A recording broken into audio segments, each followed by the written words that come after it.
Dagsana sa ilang bus terminal ang mga pasahero, yung mga luluwas para makaboto sa kani-kanilang probinsya.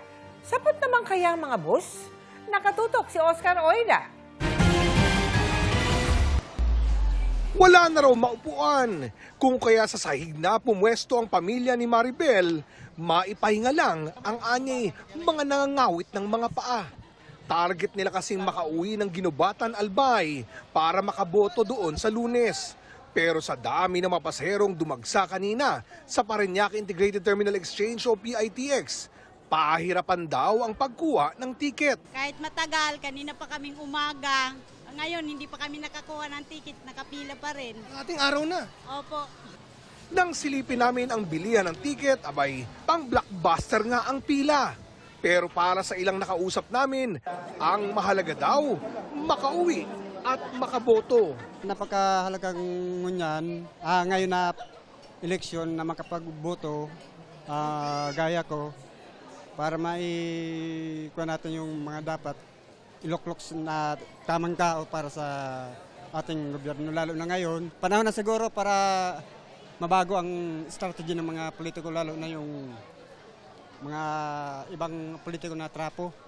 Kailangan mawala sa kanilang posisyon. Mahalaga po mahalaga sa lahat. Sa pagbabago ng aming bayan. Ayon sa PITX, nitong Lunes lang nang biglang dumagsa ang mga pasahero. Karamihan sa mga pasahero ay mga walk-in.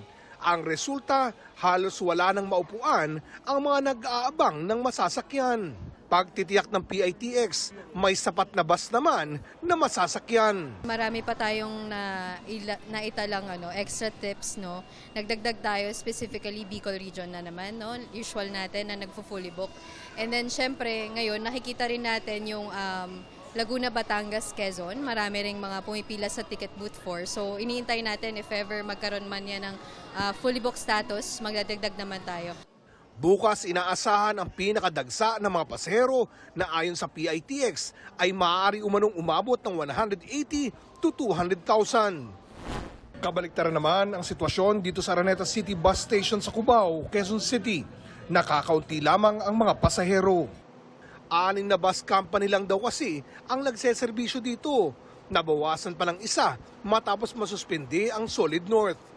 Pagtitiyak ng pamunuan ng terminal, maraming bus na masasakyan dito, lalo na biyaheng Lucena, Batangas at Nueva Ecija. Hanggang maaari, pumunta na sila ng maaga, no? Para makaiwas sila kung sakasakali mang dumagsa ang pasahero dahil sa eleksyon.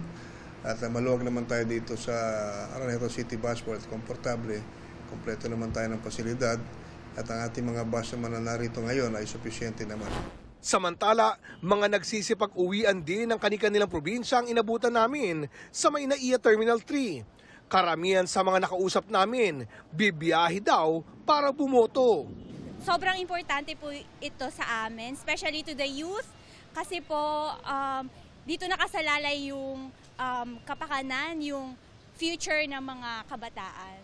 Para sa GMA Integrated News, Oscar Oida, nakatutok, 24 oras.